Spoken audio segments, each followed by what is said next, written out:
I put ground beef on top of the potatoes, and the result was incredible. For our recipe, I'm going to cut 3 potatoes into small slices. I don't know how I went so long without this delicious dish on my table.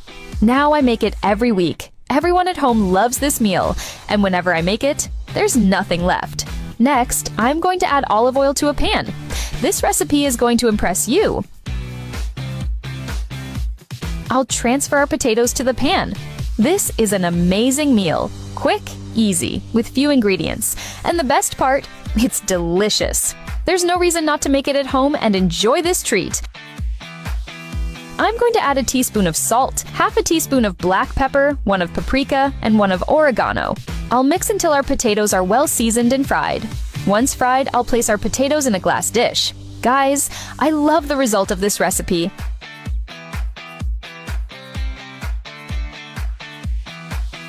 In the same pan, I'm going to add a little more olive oil. I'll add 1 diced onion and also 3 minced cloves of garlic.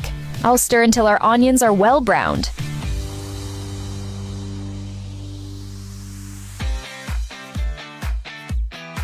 Next, I'll add 500 grams of ground beef. I'll mix our ingredients until the beef cooks a bit. Once it's like this, I'll add another teaspoon of salt, half a teaspoon of black pepper, 1 of paprika, and 1 of oregano. I'll mix all our ingredients so the beef becomes even more flavorful with our seasoning. To finish, I'll add half a cup of tomato sauce. I'll stir a bit more so the beef absorbs the flavor of our tomato sauce. Now, I'll place our ground beef on top of the potatoes. Take the chance and tell me if you have any different recipes using potatoes and ground beef. I'd love to know more about your favorite meals. This is the perfect meal for Sunday lunches with the family gathered around, and I'm sure it will be the highlight of the day because the result is so wonderful. I'll add mozzarella on top of our dish. I have no doubt it will become one of your favorite meals as well. The result is so amazing, it's sure to impress you.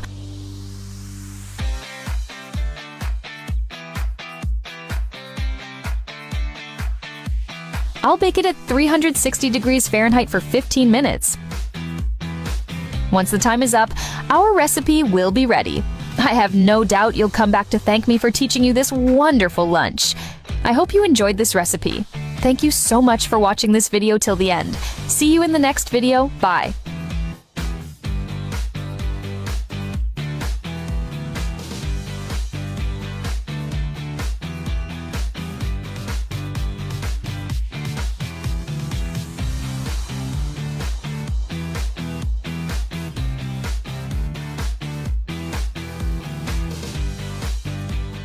I should have learned this sooner.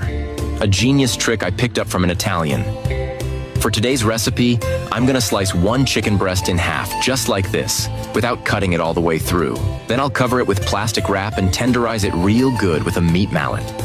Oh, and before I forget, tell me which city you're watching from so I can send you a special shout out. Today's shout out goes to Weston Pierce from Georgia. I'm really happy you're enjoying our recipes. After that, I'll remove the plastic and cover it with a pot lid. Now I'll trim the edges of the chicken that are sticking out from the lid, just like that. I'll transfer the chicken to a plate with wheat flour. Make sure it's well coated. Now in a bowl, I'll crack 3 eggs. Add a teaspoon of salt and half a teaspoon of black pepper. Mix it all really well. Then I'll add half a cup of Parmesan and 3 minced garlic cloves. Keep whisking everything nicely. I'll throw in some parsley to taste. Any idea how today's recipe is gonna turn out? Now I'll dip the chicken we prepped earlier into the mixture. Time to coat it all over again. Next, I'm melting a tablespoon of butter in a pan. Spread it all around. Once hot, in goes the chicken.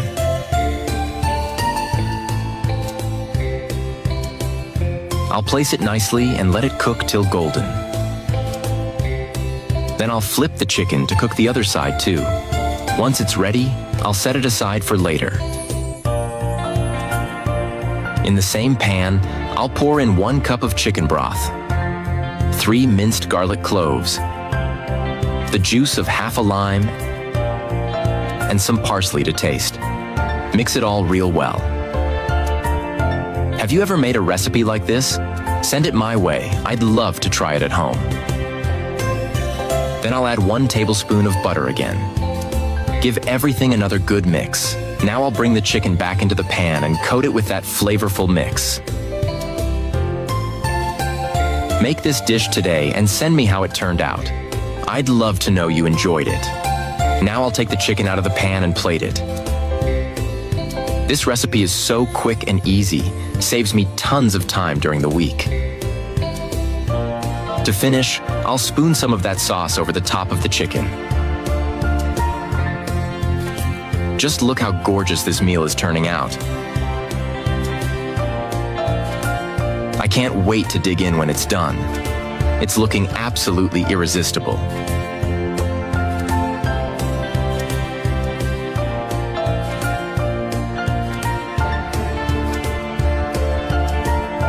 This is the Queen's famous dessert, a simple recipe with a flavor worthy of royalty. To start our recipe, in a pot I'll add 1 cup of sugar. I stir in the pot until it turns into caramel. Now I add 1 tablespoon of butter and mix until it melts completely. I'm going to add 1.5 cups of grated coconut and stir until the caramel fully coats all the shredded coconut.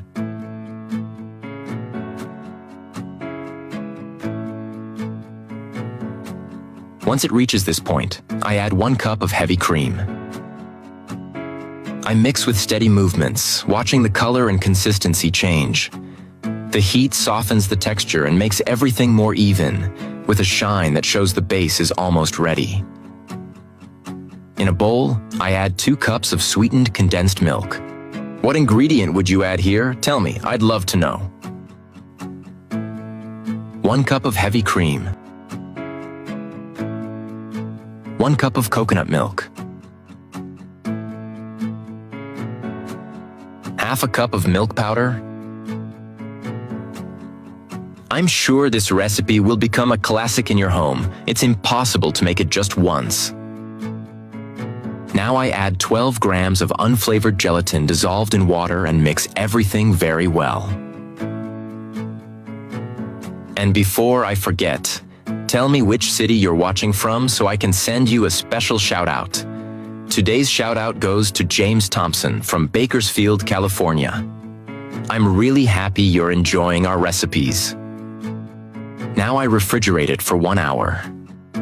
After taking it out of the fridge, we're now going to pour the shredded coconut mixture we prepared on top and spread it well across the entire dish. I gently spread the coconut topping over the whole surface, filling the corners and smoothing it out with the back of the spoon. I press lightly to level everything evenly. The golden color of the coconut contrasts with the white of the chilled cream underneath, creating a beautiful and uniform look. The texture on top already shows that it's firm and well-structured. When I cut the first slice, I notice it comes off easily and holds its shape without falling apart. The separation between the layers is clear, with a well-defined line between the cream and the caramelized topping. As I scoop it, the initial resistance of the coconut layer gives way and reveals a soft and stable inside.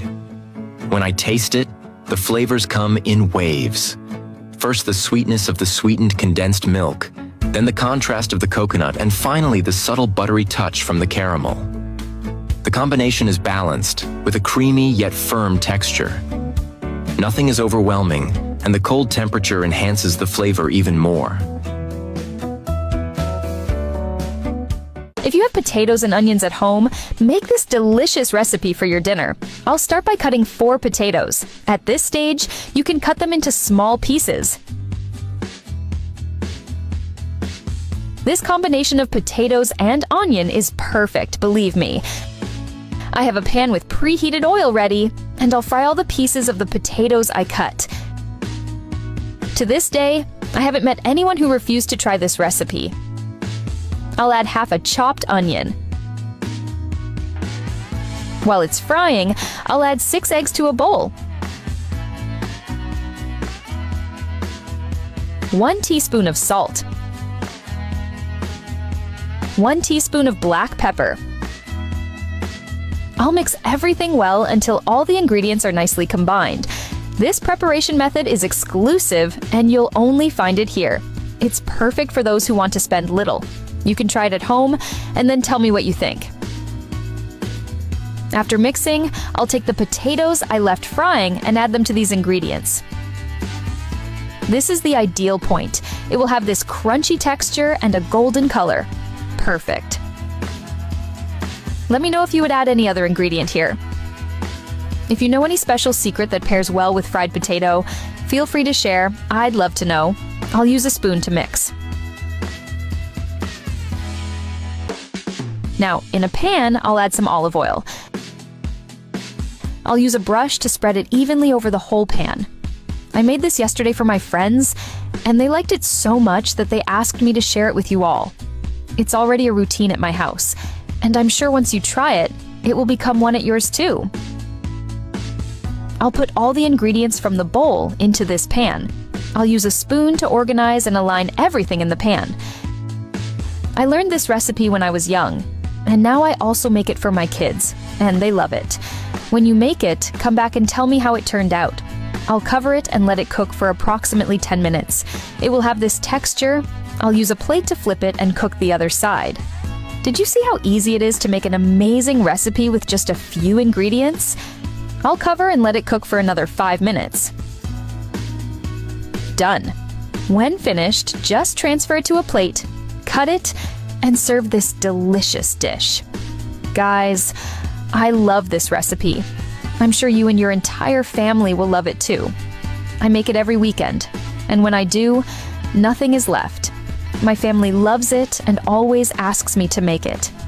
If you don't have much time to cook and want to make a perfect dinner, this is a great option. But don't forget to invite your family to enjoy it. I hope you liked this recipe. Thank you so much for watching this video until the end. See you in the next video. Bye. This is how the French make chicken. I wonder if it's really that good. To start our recipe, I slice a chicken breast lengthwise and then open it up. I place some plastic on top and use a kitchen mallet to pound it. I give it a few more taps to flatten it evenly. This helps the seasoning soak in and ensures it fries evenly.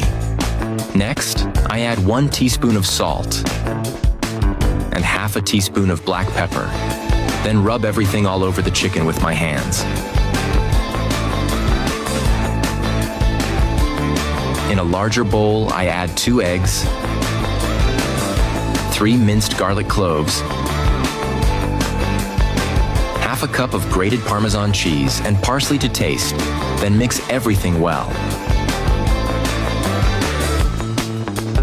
In another dish, I add 1 cup of wheat flour.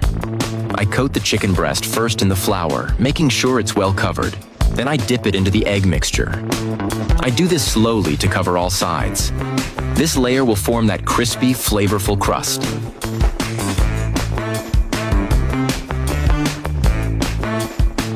In a pan, I add 1 tablespoon of butter and olive oil and let it melt and mix well. And before I forget, let me know which city you're watching me from so I can send you a special shout out. Today's shout out goes to James Carter from Austin, Texas. I'm really happy you're enjoying our recipes.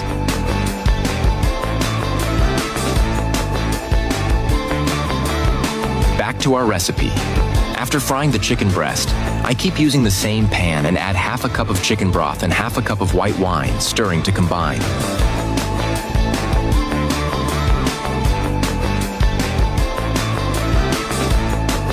Now I add 1 tablespoon of butter, mixing well until it thickens and changes color. The aroma of this sauce is amazing. Next, I add a teaspoon of chimichurri and 1 teaspoon of fried garlic. Next, I place the chicken breast back in the pan. With a spoon, I gently drizzle the sauce over it, letting it flow into the crispy surface. It glazes everything and soaks into the edges, bringing a beautiful shine and aroma that fills the kitchen. This is one of my favorite parts because this is where the dish really comes alive. You can tell just by looking that it's going to be amazing. Carefully, I transfer the chicken to the main plate. It's golden, tender, with a firm crust on the outside. I cut into it slowly and see the juicy, well-seasoned inside. The knife slides easily, showing it's cooked just right. I admire the texture, the contrast of the crispy exterior with the glossy sauce on top. It's the kind of dish that impresses before the first bite.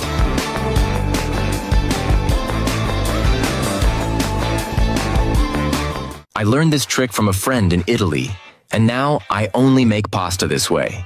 To start today's recipe, I'm going to put 250 grams of pasta in a pot, 1 teaspoon of salt, water to cover, and I'll let it cook. For the next step, I'll remove the peel from a Sicilian lemon. Let me know if you've ever made a pasta recipe like this before. I'd love to know.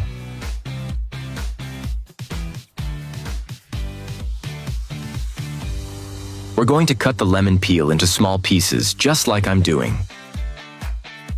After I learned how to do it this way, I could never eat it any other way. It's so easy to make and incredibly delicious. Now I'm going to cut the lemon in half.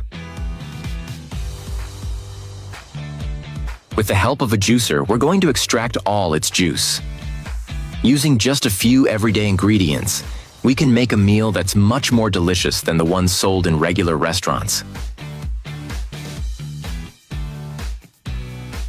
Even your family and friends will ask you to teach them how to make it because it's so good when it's ready.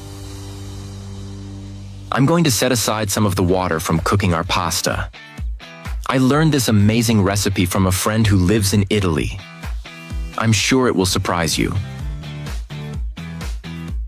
In another pan, I'm going to put a tablespoon of butter, a little bit of olive oil, and let it melt.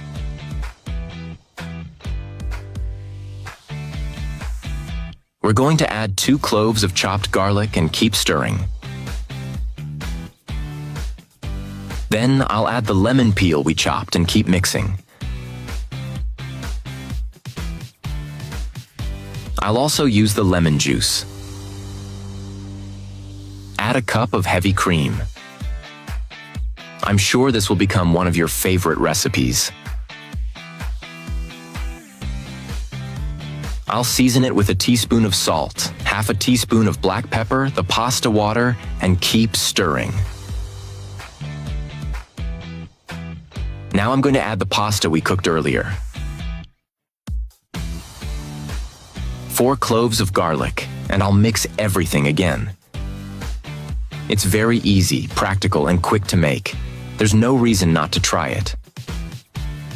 This is the secret that fancy restaurant owners don't want you to know. My family often asks me to make this. When I do it at home, there's never any left. It's impossible to eat just a little. This recipe has been in my family for many generations. Now I make it for my kids, and they absolutely love it.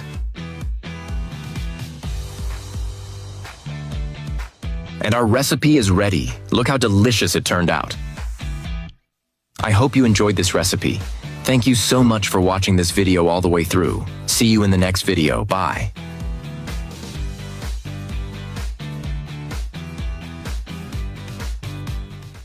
I learned this when I traveled to Italy. The best chicken I've ever had. To start our recipe, we're going to make a cut along the side of a chicken breast and open it up completely. I covered it with plastic wrap, pounded it with a kitchen mallet, and got it to the right thickness to continue. In a bowl, I add 1 cup of wheat flour. Now we coat the chicken breast in the flour on both sides. In another bowl, I add 2 eggs, 4 cloves of minced garlic, 1 teaspoon of salt, 1 teaspoon of paprika, half a teaspoon of black pepper. To add a special touch, I add parsley to taste. I also add 100 grams of grated Parmesan and mix everything really well. I take the floured chicken breast, dip it into the mixture, and then fry both sides over low heat. And before I forget, tell me what city you're watching from so I can send you a special shout-out. Today's shout-out goes to Rachel Morgan from Denver, Colorado.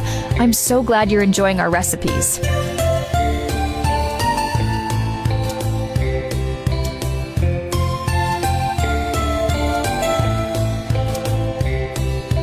Back to our delicious recipe.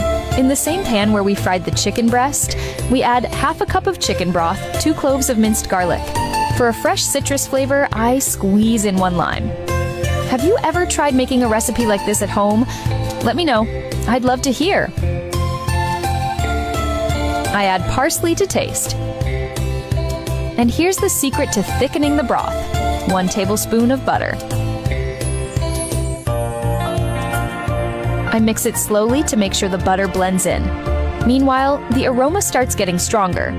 I gently place the chicken breast in the center of the pan. Using a kitchen spoon, I spoon the sauce over the top to cover every part with flavor. The broth is already shining beautifully. A few seconds later, I flip the chicken so it can absorb everything from the other side too.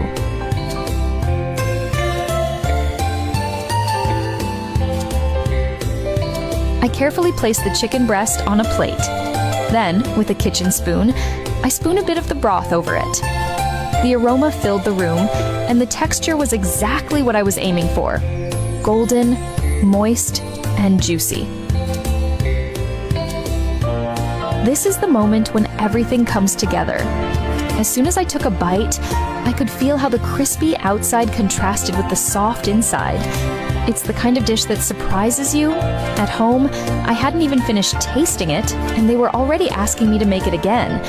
When a recipe works this well, you keep it for life.